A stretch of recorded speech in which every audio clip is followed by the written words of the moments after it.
Indian entrepreneurs abroad, भारतीय जो उद्योगक मतलब उद्यमी जो थे वो बाहर गए थे, उसके बारे में हमने पढ़ना है। Growing food and other crops for the world market required capital, तो जो भोजन और फसलें उगाना वर्ल्ड मार्केट के लिए, उसके लिए पैसे चाहिए थे। Large plantation could borrow it from banks, बड़ी बड़ी जो प्लांटेशन थी वो ये पैसे बैंक से ले सकते थे। And market but about the humble pageants, और आम किसान क्या करते? एंटर द इंडियन बैंकर, तब वहाँ पर इंडिया का वहाँ बैंकर आता है। Do you know of Shikarpuri Shroff and Nattukottai Chettiars, ये दो आदमी हैं। They were amongst the many groups of bankers and traders who financed export agriculture in Central and South Asia. तो ये दो बैंकर्स थे, जो व्यक्ति थे जिन्होंने साउथ ईस्ट एशिया में प्लांटेशन एग्रीकल्चर को और सेंट्रल लोगों वहाँ पर बैंकर्स को, ट्रेडर्स को पैसे दिए। Using either their own funds और those borrowed from European banks, उन्होंने या तो अपने पैसे वहाँ पर लगाए या यूरोपियन बैंक से उधार लिए। They had a sophisticated system to transfer money over large distances, उनके पास एक बहुत अच्छा सिस्टम था जिससे वो बहुत दूर तक पैसे भेज सकते थे। And even developed indigenous forms of corporative organisations, और सामूहिक संस्थाएं उन्होंने डेवलप की। Indian traders and money landers also followed European colonisers into Africa, तो इन भारतीय जो थे मनी लैंडर थे, उन्होंने भी यूरोपियन कॉलोनाइजर्स की तरह अफ्रीका में वो भी गए। हैदराबादी सिंधी ट्रेडर्स, हैदराबादी और सिंधी व्यापारी however ventured beyond European colonies, उन्होंने यूरोपियन कॉलोनी से अलग वहाँ पर लोगों को हायर किया। From the 1860 they established flourishing emporia at busy ports world wide, दुनिया की जो बिजी बंदरगाहें थी वहाँ पर वो बिजी हो गए। Selling local and imported curios to tourist whose numbers were beginning to swell, तो उन्होंने चीज़ें वहाँ पर जाके, भारतीय चीज़ें वहाँ पर काफ़ी मात्रा में बेची जो धीरे धीरे बढ़ती रहीं। Thanks to the development of safe and comfortable passenger vessel, तो यात्री जो जिनको लेके जाते थे वो आसानी से आराम से जाते थे। Indian trade colonialism and global system, भारतीय व्यापार और कॉलोनिज्म और global system.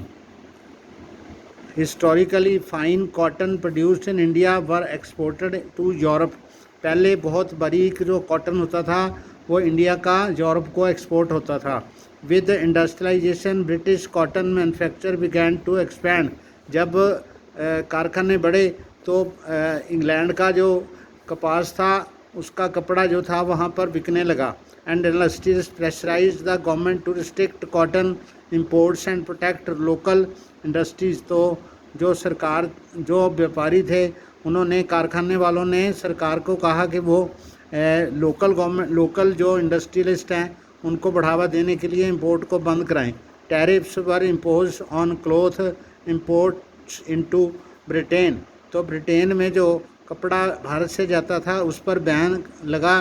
Consequently the inflow of the fine Indian cotton began to decline, तो भारतीय जो बारीक कपड़ा इंग्लैंड को जाता था वो कम हो गया।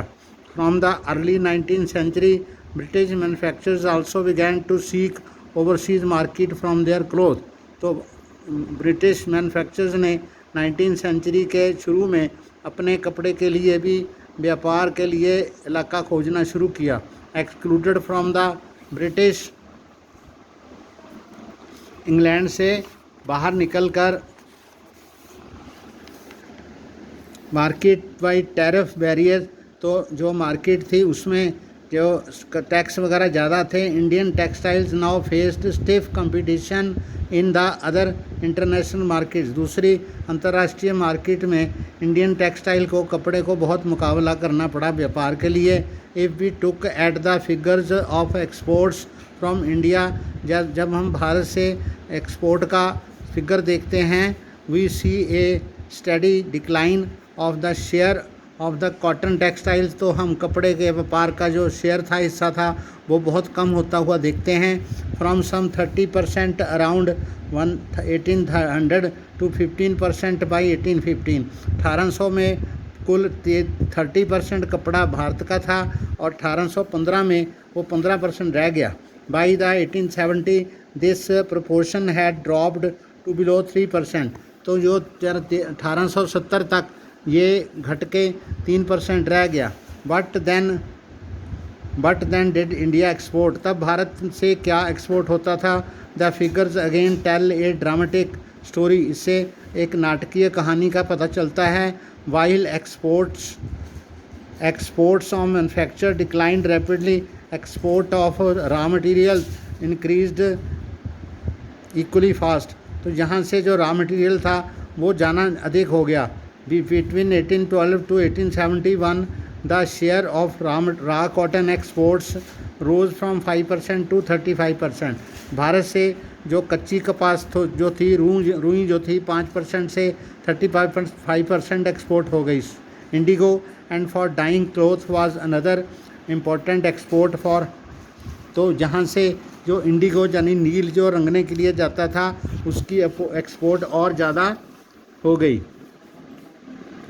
मैनी डेकेड्स के लिए। And as you have read last year, opium shipments to the China grew rapidly from 1820 to become for a while India's single longest export.